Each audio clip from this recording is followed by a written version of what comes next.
Welcome everyone, তোমাদের সকলকে আরও একবার স্বাগত আমার চ্যানেলে। ইন্ডিয়ান রেলওয়ের তরফ থেকে নতুন একটি বিজ্ঞপ্তি প্রকাশিত হয়েছে। সেই বিজ্ঞপ্তিটি নিয়ে কথা বলবো, যেখানে শুধুমাত্র তোমরা মাধ্যমিক পাস আবেদন করতে পারছো। রাজ্যের 23টি জেলা থেকে ছেলে মেয়ে সকলে আবেদন করতে পারছো। এটি খুব ভালো একটি সুযোগ। যারা যারা আবেদন করতে চাইছো তোমরা আবেদন করতে পারো। এখানে কোনো রকমের পরীক্ষা হবে না, লিখিত পরীক্ষা হবে না, শুধুমাত্র ডকুমেন্ট ভেরিফিকেশনের মাধ্যমেই কিন্তু নিয়োগ করা হবে। আবেদন করার লাস্ট ডেট 12 এপ্রিল, অর্থাৎ এপ্রিল মাসের 12 তারিখের মধ্যেই তোমাদেরকে অ্যাপ্লিকেশান করে দিতে হবে। কারা কারা আবেদন করতে পারবে, কিভাবে আবেদন করবে এবং সিলেকশন প্রসেস কী থাকছে, সমস্ত কিছু জানাবো এই ভিডিওটির মাধ্যমে।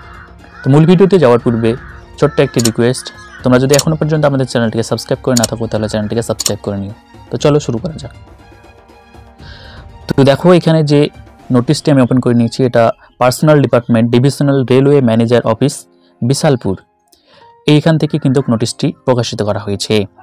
আর এখানে দেখো ফর্ম ফিল আপের যে লাস্ট ডেট সেটি বলা হয়েছে 12/3/2024 থেকে 12/4/2024 পর্যন্ত কিন্তু ফর্ম ফিল আপ করা হবে। এখানে যা ভ্যাকেন্সি উল্লেখ করা হয়েছে, টোটাল ভ্যাকেন্সি 733টি ভ্যাকেন্সিতে কিন্তু তোমাদেরকে এই নিয়োগটি করা হবে। আর এখানে যে কোয়ালিফিকেশানটি, সেই কোয়ালিফিকেশানটি চাওয়া হয়েছে তোমাদেরকে মাধ্যমিক পাস করে থাকতে হবে। যে কোনো রিকগনাইজড বোর্ড থেকে তোমরা যদি মাধ্যমিক পাস করে থাকো, আন্ডার এই মাধ্যমিক অর্থাৎ 10+2 সিস্টেম, অর্থাৎ মাধ্যমিকের পর যে উচ্চ মাধ্যমিক, এই সিস্টেমে যদি তোমরা মাধ্যমিক পাস করে থাকো তাহলে তোমরা কিন্তু আবেদন করতে পারবে। তো এই হচ্ছে এডুকেশনাল কোয়ালিফিকেশান। এরপর আমি বলবো তোমাদেরকে যে এজ লিমিট তোমাদেরকে অবশ্যই 15 থেকে 24 বছরের মধ্যে হতে হবে। অর্থাৎ তোমাদের যদি বয়স 15 থেকে 24 বছরের মধ্যে হয়ে থাকে তবেই তোমরা আবেদন করতে পারবে। আর SC ST OBC 5 বছর, 3 বছর এবং যথারীতি গভর্নমেন্ট নিয়ম অনুযায়ী তোমরা ছাড় পেয়ে যাবে। আর তার আগে বলে রাখি তোমাদেরকে যে যাদের বয়স 12/4 UR, অর্থাৎ যারা UR জেনারেল ক্যাটাগরি, তাদের বয়সটি হতে হবে 12/4/2009 থেকে 12/4/2000 থেকে 12/4/2009 এর মধ্যে যদি তোমাদের ডেট অফ বার্থ হয়ে থাকে এবং 15 থেকে যদি 24 বছর বয়স হয়ে থাকে তাহলে তোমরা আবেদন করতে পারছো। এরপর SC ST এক্স সার্ভিসম্যান সবাই কিন্তু আবেদন করতে পারবে। তোমাদের ডেট অফ বার্থ কিন্তু এখানে ভালোভাবে দেওয়া আছে, তোমরা এটা দেখে নাও। আচ্ছা, এরপর হচ্ছে দেখো এখানে বলা হয়েছে যে last date for receipt application. তো তোমাদেরকে অ্যাপ্লিকেশানটি করতে হবে অনলাইনের থ্রুতে। আর অনলাইনের থ্রুতে অ্যাপ্লিকেশানটি তোমরা এপ্রিল মাসের 12 তারিখের মধ্যেই কমপ্লিট করে নেবে। তারপর বলা আছে no physical copy of the application is required to be sent of office. অর্থাৎ তোমাদের যে হার্ড কপি সেটা কিন্তু তোমাদেরকে পাঠাতে হবে না, ইমেল, অর্থাৎ তোমাদের যে হার্ড কপিটি সেটি কিন্তু পোস্ট অফিস বা স্পিড পোস্ট কোনোভাবেই পাঠাতে হবে না, সেটা তোমরা তোমাদের কাছে রেখে দেবে। এরপর হচ্ছে application must be submit online only the website address. অর্থাৎ তোমাদেরকে কিন্তু সাবমিট করতে হবে অনলাইনের মাধ্যমে ডকুমেন্টস এই ওয়েবসাইটে গিয়ে। আর তারপর হচ্ছে if A candidate belong SC ST OBC community, তুমি যদি SC ST OBC কমিউনিটি হও তাহলে তোমাদেরকে কিন্তু recent caste certificate issues authority, অর্থাৎ তোমাদের যে রিসেন্ট অর্থাৎ কাস্ট সার্টিফিকেটটি সেটি কিন্তু আপলোড করতে হবে। ওল্ড ভার্সানের কাস্ট সার্টিফিকেট আপলোড করলে সেটি তোমাদের ভ্যালু হবে না, অর্থাৎ রিজেক্ট করে দেওয়া হবে তোমাদের অ্যাপ্লিকেশানটি। বুঝতে পেরেছ?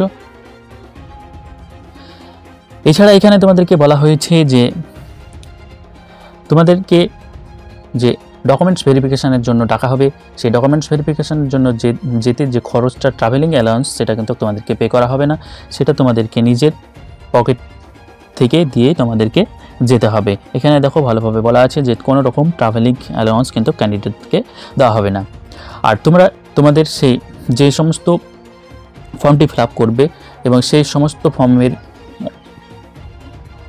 স্ক্যান করে দেবে। স্ক্যান করার পর একটা কালার সাইজের ফটো তোমরা স্ক্যান করে দেবে এবং সমস্ত ডকুমেন্টস তোমরা তোমাদের সঙ্গে নিয়ে যাবে। আর যখন তোমাদের ইন্টারভিউতে ডাকা হবে তখন তোমরা সেই সমস্ত ডকুমেন্টস, অরিজিনাল ডকুমেন্টসগুলো তোমরা সাথে করে নিয়ে যাবে, সঙ্গে তোমাদের কালার্স ফটোটি তোমরা সঙ্গে করে নিয়ে যাবে। আর যারা পিডাব্লিউডি আছো, তোমাদের যদি 40% ডিসেবিলিটি থাকে তবেই তোমাদেরকে পিডাব্লিউডি ক্যাটাগরিতে ধরা হবে, আর যদি না থাকে তাহলে তোমাদেরকে পিডাব্লিউডি ক্যাটাগরিতে ধরা হবে না।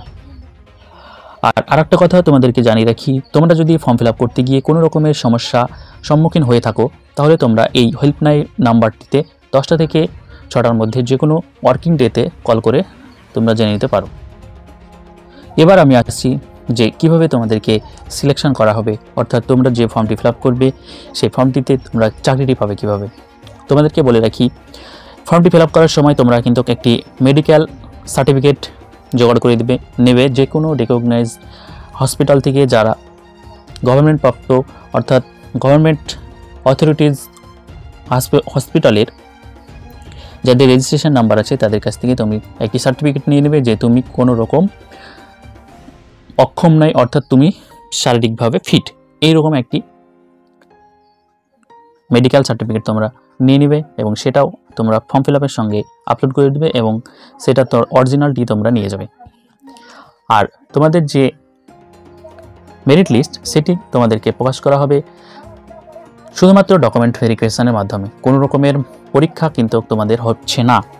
এখানে তোমাদের মেরিট লিস্টটি প্রকাশ করা হবে মাধ্যমিক মিনিমাম যদি তুমি 50% নাম্বার পেয়ে থাকো তবেই কিন্তু আবেদন করতে পারছো, 50% নাম্বার যদি না পেয়ে থাকো তাহলে আবেদন করতে পারছো না। এবং ITI exam giving equal weightage both, যদি মাধ্যমিকে 50% নাম্বার থাকে এবং আইটিআইতে যদি তোমাদের 50% নাম্বার থাকে তাহলে তুমি কোয়ালিফিকেশান করতে পারো, সিলেকশান হতে পারো। আর যদি তোমাদের এই মাধ্যমিক এবং আইটিআইতে যদি নাম্বার 50%-এর নিচে থাকে তাহলে তোমাদেরকে অটোমেটিকলি রিজেক্ট করে দেওয়া হবে, আর তোমাদের হায়ার এডুকেশান এখানে কোনো প্রয়োজন পড়ছে না। এইভাবে কিন্তু তোমাদের মেরিট লিস্ট প্রকাশ করা হবে। আর এইভাবেই তোমরা যারা যারা ভাবছো যে ফর্মটি ফিল আপ করবে তারা 12 তারিখের আগেই ফর্মটি ফিল আপ করে দাও। কোনো রকমের অনলাইন পরীক্ষা বা কোনো রকমের লিখিত পরীক্ষা হচ্ছে না, শুধুমাত্র ডকুমেন্ট ভেরিফিকেশানের মাধ্যমেই হবে। তো দেখো, যাদের যাদের কোয়ালিফিকেশান আছে তোমরা আবেদন করো। আমাদের কাজ তোমাদেরকে সঠিক ইনফরমেশন এবং নতুন চাকরির আপডেট দেওয়া। যাদের যাদের কোয়ালিফিকেশান আছে তোমরা অ্যাপ্লাই করো। Thank you. আজকের ভিডিওটি এখানে রাখছি। এরকম ভিডিও সবার প্রথমে পাওয়ার জন্য চ্যানেলটিকে সাবস্ক্রাইব করে নিতে ভুলো না।